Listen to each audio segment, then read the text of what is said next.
अरुण, हाँ। चलो यार शॉपिंग पे चलते हैं, वीकेंड है। मेरा मन नहीं लगता बिना शॉपिंग के वीकेंड पर। अरे हाँ ठीक है, चलो पहले पैसे तोड़ के लाओ पेट से। ओह, जाती हूँ।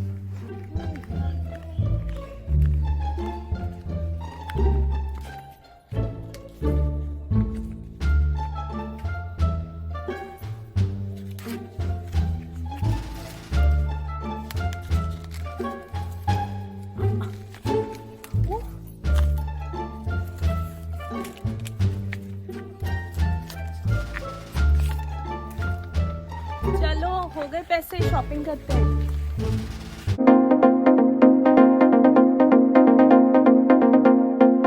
Hi guys, welcome back to my channel. My name is Neha and you're watching Immi Australia.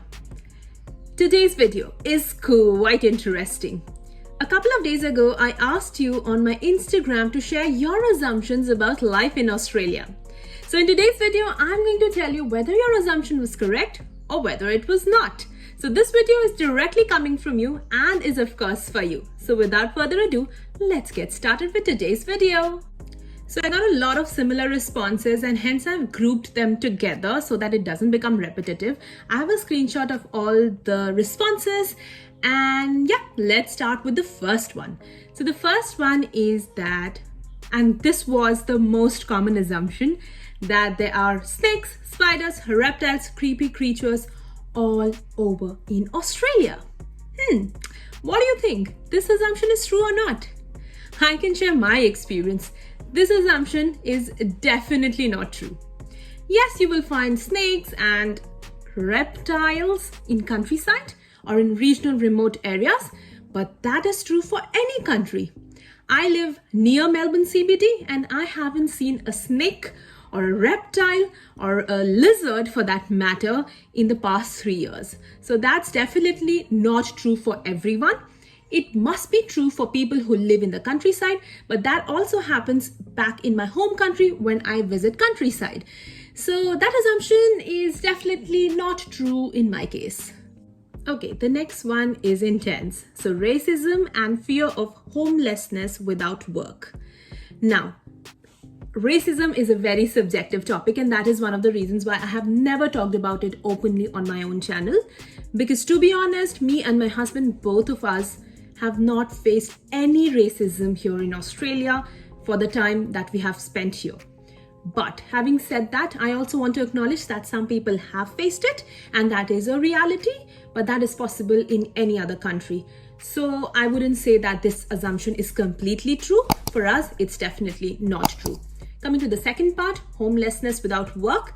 Yes, if you don't have money, that assumption will turn out to be true because you need money to survive. So that assumption is definitely true. This one was the next most common response, and that is life is hard, it's hectic, it's difficult with a baby and job. And that's true. And I have shared it multiple times. Why is this assumption true? This is true because you barely get any help from other family members here in Australia as they don't live with you. If you have family here, well and good for you. Labor is very expensive, so getting maids or house help is an expensive affair. So you have to do everything on your own. So now you have to do your household chores. And if you work, you have to do that. You have to manage your kids. There's so many things that you have to manage. Hence, life becomes very, very hectic. This doesn't mean that I'm saying life back in other countries is not hectic. It is hectic. Everyone has their own problems and challenges. But yes, life here is definitely hectic and hard. The next most common assumption was struggle to get a job, initial struggle, and then work-life balance, hard to find part-time jobs. So you're moving to a new country, you will find it difficult to find a job. There's no easy way to put it out there. And I'm not saying that everyone struggles with this or this assumption is completely true. I was very lucky, thanks to Almighty, touch wood, that I got my first job quite easily. But many of my friends struggled. Some of them did not struggle. So it is very subjective, but some people do struggle to find their first job or even their second job for that matter. And it is not difficult to find part-time jobs if you know how to search for jobs. Casual jobs are easily available. So if you're a student and you think that part-time jobs are very difficult, no, it is only difficult for you if you don't want to put in the hard work and the labor. So yes, finding a job is hard, but it's not just for Australia, it's for anywhere in the world. The next one is, I think, what attracts people to Australia, and that is, it's a great place, it's peaceful and calm, work-life balance. That is completely true. I live 15 kilometers from the CBD, and it's 4 p.m. Yes, it's 4 p.m. on a Friday evening, and there's no traffic sound. I really admire this. Life is peaceful if you choose, life is chaotic if you choose it that way in Australia. If I go to Melbourne CBD right now, there will be parties, there will be clubbing, dancing, all of that going on. If I choose to have like a slow evening, a slow Friday evening, I can have that at my place. So yes, life is peaceful. People respect work-life balance and work boundaries. So I really adore that about living in Australia. So this assumption is completely true. I'm sure this next one comes from my student following. So too much hard work until PR, uni life is awesome, and barely job opportunities for grads. Now, this is completely true. Now, I know you must be thinking they are in contrast to each other. Uni life is awesome and there are no job opportunities. Both of them are true. Uni life is awesome because you are moving away from your family, from your country, into a new community, new culture, new country. Imagine how much you will learn when you move away from your comfort zone. That is why uni life is awesome over here. Yes, getting a PR has been increasingly become difficult for students. That is a complete truth. You must have read that everywhere in the news that getting a PR in Australia for a student is very difficult. There are a number of obstacles, loops, hoops that they have to jump through, and that's true. But remember, people are still getting their PR. Students are still getting their PR. There is always those caveats that you need to figure out and then make the best use of the available opportunities. People are still getting PR. I'm telling you, people are still getting it. It is difficult. There's no other way to say that, but you can still get it. Move regional, move to remote areas, find jobs in areas where you're needed the most, and you will get a PR because Australia is a migrant-friendly country. They still need migrants to survive. The next one, jobs for grads. If you think you can't get a job, you will never get a job. You will have to network. Don't just go after a good pay scale or a reputable company. Go for the skills. Go for what you will learn in that job, and you will get the job. It's difficult, but it's not impossible.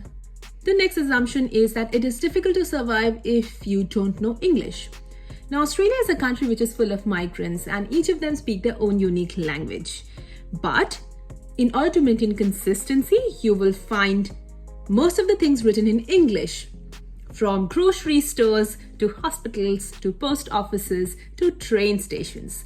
Everything is written in English. Now, in order to commute, in order to survive in Australia, buy grocery items or take a train or go and read your medical prescription, you will need to know at least basic English. I'm not talking about Shakespeare English. You just need basic English. The Australian government also supports immigrants to learn English by providing up to 510 hours of free English course. So if you feel you're not good in English, you can definitely avail that. I've talked about this in one of my previous videos. I will link the video up here on how to learn Australian English. If you want, you can definitely check that out. But this assumption is kind of true. In order to survive and thrive in Australia, you need to know at least basic English. This next one is fun. Let's do it quickly. People don't interfere in your personal life.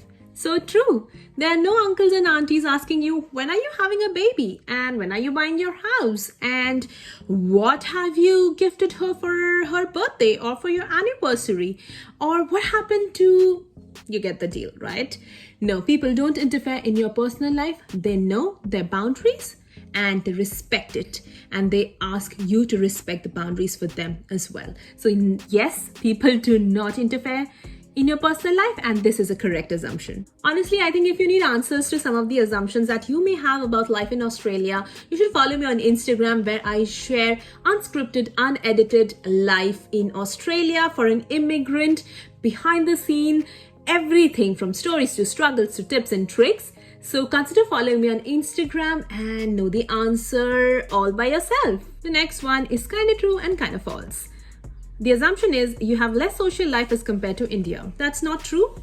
You can be selectively social when you are in Australia. So what that means is, as I said, if I want, I can go to a club, I can go to a pub, I can go to a beach, I can go to a remote place and do hiking and trekking and camping and be all alone.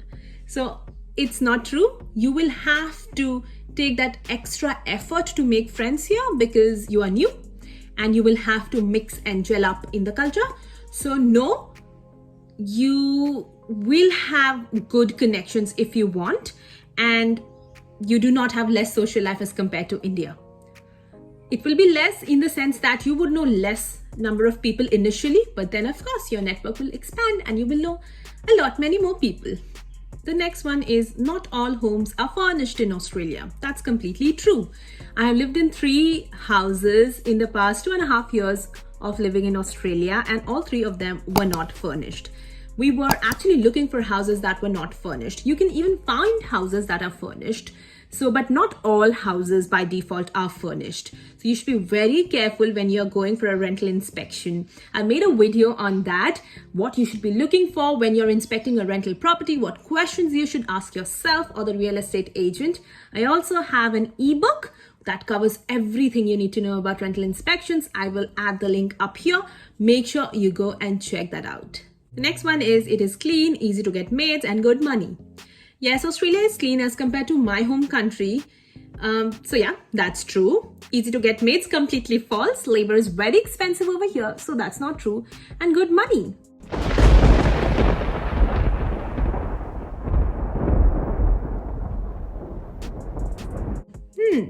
No, that's not true. You will struggle initially and then you will settle in life and then you will feel comfortable in the amount of money that you earn.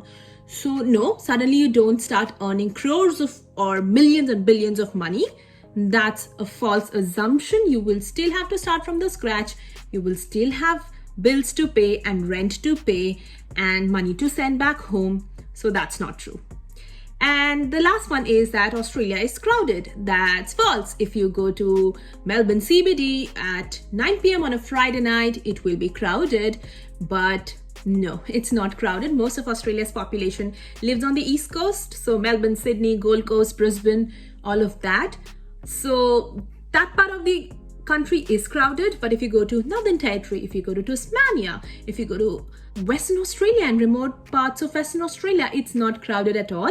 So it depends on what city you choose to live in. So that's it for today's video, guys. Tell me which assumptions shocked you and which assumptions were according to your expectation. What was your favorite assumption? Let me know all the gossips in the comment section. And if you have any questions, also leave them in the comment box below. I try to answer most of them.